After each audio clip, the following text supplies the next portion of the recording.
see. Today is Friday, May the 14th, 2021. We're here with Miss Kathy Davis of Davis Travellini LLC, and she's going to fill us in on the latest of all the good stuff and maybe not so good stuff that's going on. She's smiling today, so we always like to see that. So, Kathy, thanks Yeah. for being here. Mhm. So are we ready? Is everybody in? Anytime you're ready, Kathy, we're ready to go. Okay. Um, I gotta change my view. I like the Brady Bunch view, Ah, or Hollywood Squares. right. Um, so I was just pulling up the St. Louis Post Dispatch.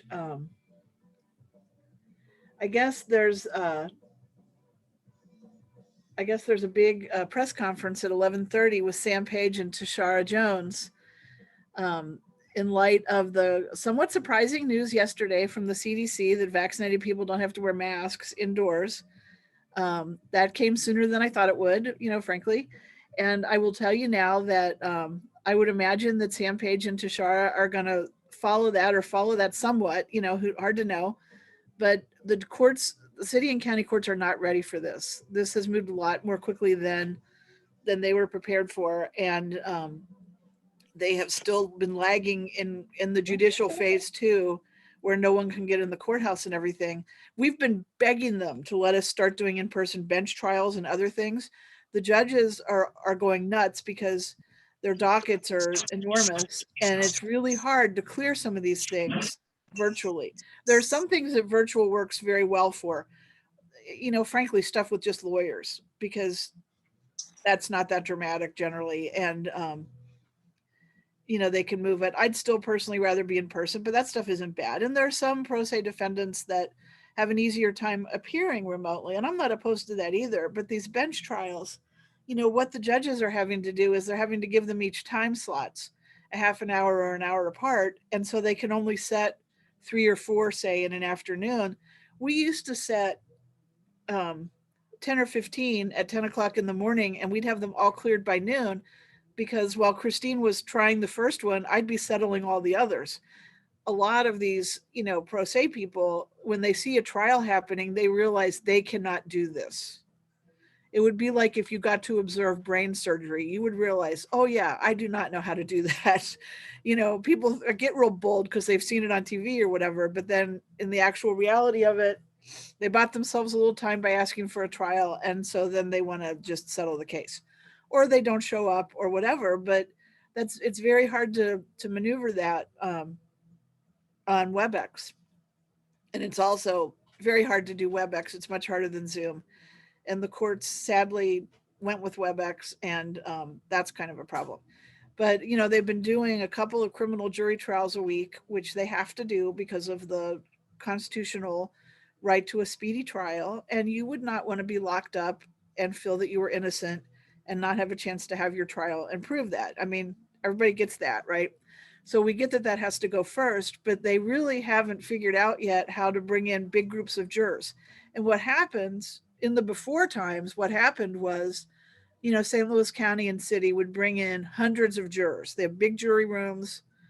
Back when you could sit next to somebody, they would get all these people in the jury rooms, and then the judges would call down on Monday morning when they were ready for their panels, and they'd send, maybe 30 jurors, prospective jurors, up to a courtroom, maybe more if it was a big case or a murder trial or whatever.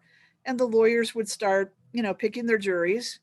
The rejects would go back into the pool, but you needed about, for a fully staffed courthouse, you needed hundreds of jurors to be going through this process on Monday to see which ones were going to get picked, which ones were going to be rejected. Um, and then, of course, a lot of times, as you probably know, when push comes to shove, when the jury panel comes in, and that kind of thing, a lot of those cases settle and go away, and so then you can move on to the next case. Well, by only trying 2 criminal jury trials a week, when they have a backlog in St. Louis County of about 600 cases, they're not working through it fast enough. And because they don't have multiple going on, they're not achieving the benefit of everything settling at the last minute, which is what happens 95% of the time. The criminal cases, they'll plead out, The prosecutor will realize they can't get one of their witnesses. The defense will realize that their defense really isn't that good. They'll make some kind of deal. Oh my God, I see a sweet little child. Hi. I'll have to watch my mouth here. Anyway, so a lot of those cases go away. So they haven't been going away. We listened to one of the judges whine the other day about how some of the judges are having to stay to 8 o'clock at night to clear the criminal dockets. They're taking a judge away from civil and moving that judge to criminal because they need 3 rather than 2 judges doing the arraignments and the initial procedures that have to happen to the criminal cases to remove the backlog. And you remember the whole time they really don't want to hold people in the jail if they don't have to. If they can get them pled or get them bonded out or whatever, they're happier with that with respect to, the COVID and everything. But now that we seem to be coming at the end of this pandemic, everybody's going to be wanting to go back to court and clear all this stuff up. And the city and the county are not ready. They did not. I'm sure that both Judge Burton and Judge Stelzer did not realize that this was going to be moving this quickly. I think the city might be slightly more prepared. And they also, they have 2 court buildings. And in both of those court buildings, they're old and they have the huge, giant, high ceilinged, large courtrooms. So they're going to be able to do more quickly than the county will, I think. The latest thing we got from Judge Burton in the county is that they're not even going to phase 3 until June 11th. So, and phase 3 still is not full access to the courts. There's a phase 4 and then there's getting out of it. So I don't know what they're going to do. They have told us that all of the personnel in the court will have had the opportunity to be fully vaccinated by today. Maybe they haven't gotten vaccinated, but they will have had the opportunity. And I think the judges feel better about saying, okay, you've had a chance to be vaccinated if you want to. So now you're going to be back with the public again. We've heard that the county clerks, all of the court clerks are going to have to report back to work June 1st. They've been kind of running on an A and B schedule where half of them have been in and half of them have been out. And that's hard because we can't go in the courthouse and then you call them and you can't get hold of them. It's just dragging everything so that it's slow and, and hard. So I don't know what's going to happen next. I would say that Judge Burton will stick with June 11th for phase 3. I doubt that he will do it any sooner. I think they're just not ready. And then after that, I don't know when they're going to start, letting us in to do some things. I think they should let us in to do some things now. I think they should take like my division. And I will tell you, it's because Christine is very good and super organized. They should really start with my division on Thursday, which is our day, because we could go in and clear up a lot of stuff. And they could see how that goes. And we'll be prepared and we won't be stupid and, that kind of thing. And they could see how that goes and see if they need to make adjustments for the attorneys who have somewhat less of a clue to handle their dockets and for the pro se dockets. But we've been I know I've said this before, but I got to really congratulate my team here again because we've been on top of this stuff. We've done some things that were dumb. There's the 1,000 gator masks that I ordered that we used about 10 of. And we also have a huge thing of cheap pens that we thought we were going to be back in the courthouse sooner and we'd be giving pens away so they wouldn't have to reuse them. But, we got on the laptops as separate from our computers so that we could appear remotely. We got on the DocuSign so that we could do consent judgments when we're appearing remotely and send them to the defendant and get the defendant to sign them on the spot. So, and send them back so that we didn't have to continue the case for a couple of weeks and wait and everything like some of the other people have been doing. So, I'd like a chance to get back in court and figure it out because we could figure it out quickly. I think what we need to do, but in any event, it looks like it's going to be a little slow, but things are moving. I'm still very interested to be talking about St. Louis County in hearing feedback from folks who have had experience with the county ERAP program. We are still getting, what we've heard so far is some negative feedback. We have a couple of large clients who are kind of dragging tenants into the office and making them sign the paperwork and that kind of thing. but there still seems to be a long wait for funds, and the portal doesn't always work, and the information person can't always help people. And so that's what we're hearing. In the city, we're hearing good things. I wish Chris was here now, because I didn't get to ask him yesterday, but we went to lunch with some judges and some other lawyers yesterday, and it sounded like everyone was saying in the city, when you apply for the money, it's coming out quicker and that kind of thing. We've heard that EREP is out of money. We don't think that's true in St. Louis County. We think the old state EREP program is out of money, but the new state program, the SAFER, SAF-HR, still has funds and is still giving it out. And I will tell you, most of you know, probably you guessed from things that I've said, that I'm not really a conservative person. I'm a little more liberal, a little more inclined to be a Democrat, that kind of thing. But I am all over Judge Parsons with big thumbs up for saying he's going to end the enhanced unemployment wages in a few weeks, because people need to get back to work. You can get vaccinated, you can get a job. My happy life of going out to eat is being hampered by people not working in restaurants. I can finally go out to eat again, and the restaurants are going, yeah, we're not open right now. We can't get enough people. So I'm huge on that. I think we absolutely need that. People need to incentivize themselves to get back to work. And if you can sit home and collect more money than you can get if you work, I mean, who wouldn't do that, right?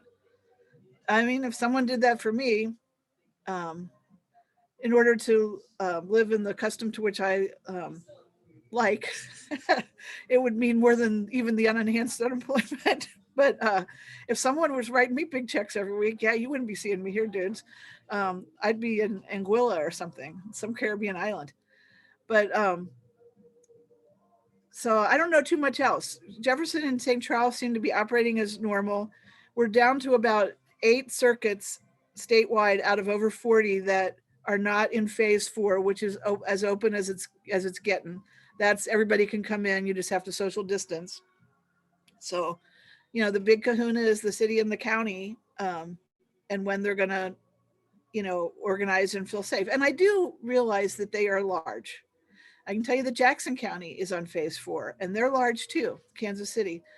But, hopefully that'll be soon. And I don't think I've mentioned federal courts in a while. And I hope you don't have to all go to federal court, but federal court pretty much says their act together, and they're pretty much humming right along. We deal with federal court mostly when we're representing our clients when someone files bankruptcy on them. And that they've always done phone hearings and everything. So we hardly missed a beat during COVID with our federal court stuff. Okay, I think I saw a question come up in the chat, or a comment. Let me see.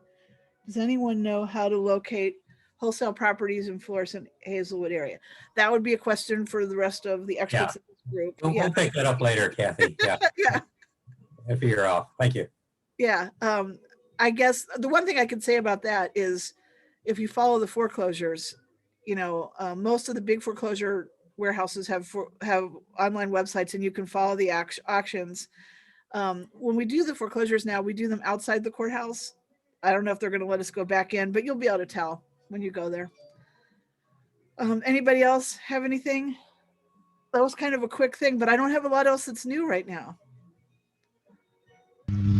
Are there any comments about the TV program that was on Channel 4 last night, but that was Illinois, where they had some deadbeats that they couldn't get rid of because I guess the police or the state wouldn't do anything about them? Yeah, I don't know much about Illinois, and I did not see that program last night, but I know that here, in the city and the county, if the tenant presents the landlord or the sheriff with a CDC moratorium, they'll stop the eviction. But we have been successful in having hearings where we've quashed some of those moratoriums. I will say this, we've won every one we've tried, but it's also because we are going after the low-hanging fruit. We have been handpicking our motions to quash these based on people who really have been a long time, really are not paying, really are not trying. And our judges have been very sympathetic to the landlords when we've been able to show, hey, this guy hasn't paid anything in a year. We haven't gotten any application for assistance from any charity on his behalf. And, the one guy, I think I pretty successfully proved he was a drug dealer, but so he has income. right? He should be paying.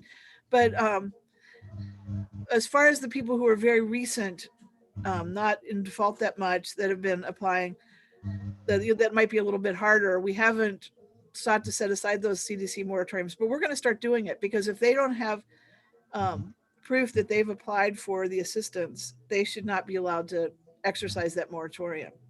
And I also want to say that my read of the CDC director's announcement yesterday that vaccinated people don't have to wear masks indoors means that it's going to be really hard for her to extend the CDC moratorium past the end of June. I don't see that announcement coming from that same agency that just did this, end of the indoor mask mandate. I think that in about 10 minutes, Paige and Jones are going to have their press conference. So hopefully that'll be good news, and we can have that city and county wide, have their mask mandates lifted. Hey, Kathy, just real quick, when you're talking about Hey, Dave. sitting at home with unemployment, I just got to inquire from a prospective tenant. Want to know if we would consider unemployment as income? No, we don't. But last week you had talked about you're going to was it the city or the county to file a lawsuit against their moratorium? Oh, well, I don't think the city board of aldermen has passed it yet. The last I saw, they had referred it to the public safety committee. I've actually got a call into one of the aldermen to find out what's going on with that. In the county, we're doing our takings lawsuit and against the judge, and the Missouri Attorney General was going to represent him, and then he just got out of the case today because he decided, since he's suing the county over the other restrictions, it would be a conflict for him to represent the judge in our takings lawsuit. And since we've been successful in striking down the CDC moratoriums on these bad cases, we haven't felt like we needed to strike down the counties anyway. And since they're ending at the end of June, there's kind of a limit to what would be useful to do at this point. We've been talking about it. We talk about it all the time. There's 4 or 5 of us lawyers who are like emailing. We're having lunch every week or so. We're talking about who we're going to sue. I think that if the city passes their moratorium, the last draft I saw, it was going to last until the end of September. We would definitely go after that, because the end of September is too freaking long. So we would definitely sue on that one. The county, I think it's going to be resolved soon. We're caught up on evictions there. Oh, there is someone there's this woman whose organization is called like Keep Pushing or something. And she has like a table in front of her house where she puts out groceries for people. And she's the one who's been going around after the sheriffs and posting the CDC moratorium information when people are getting posted that the sheriff's going to come put them out. So another lawyer I know, a friend of mine, has sued her because she went to one of his clients' complexes and posted the CDC moratorium stuff on the wrong door. And this poor tenant calls the landlord and is like freaking out. Am I being evicted? I've paid my rent. And so she's getting sued. So we find that, hilarious. But and we know that there is a certain amount of that still going on. Do-gooders who are getting the eviction list from the county, probably under the Freedom of Information Act, and going out and posting these moratoriums. And I would just say to you that if someone gets on your property and does that, they are trespassing, and you are well within your rights to tell them to leave. And you can probably remove anything they put on the door too. But if you're one of my clients and we have an eviction that you think should be going faster, call me. But I think that right now we're more or less doing okay. And a lot of our clients, particularly in the city, have gotten lifted. Someone just asked me, do I think the moratorium will be extended past June 30th? The federal CDC moratorium, I got to say no right now, because if they lifted indoor masks, I got to say no. I don't see them doing it. The county, if the feds aren't doing it, I don't think the county's going to do it. I think that our elected officials are starting to see rumblings. Well, maybe not starting, but I think the rumblings are getting very loud about people that are tired of all this and they just want it to be done. There's also a lot of complicated things about the economy that people smarter than me can figure out. But, we need to get back to normal.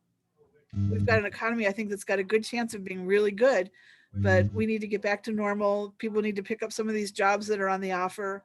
The flow of government money needs to stop. Whatever you thought about whether it was necessary up till now it's not so necessary. People need to work for a living again. There's jobs to be had. There's money to be made to pay your rent, and we need to get on with it. So that's my opinion. We'll see. I mean, how many times did I say, oh, I think they're going to lift the moratorium now, and then they didn't do it. So we'll see. We'll see. But I'm hopeful. Okay, guys, everybody good? All right. I'll see you next week, but not the week after. The week after, we're all going to have a real happy Memorial Day holiday weekend and do stuff. Thank Okay. you, Kathy. Okay. Yeah. Thank you, Kathy. Bye. Appreciate Thanks, it. everybody. All right. Have a great Take weekend. care. You too. Thanks.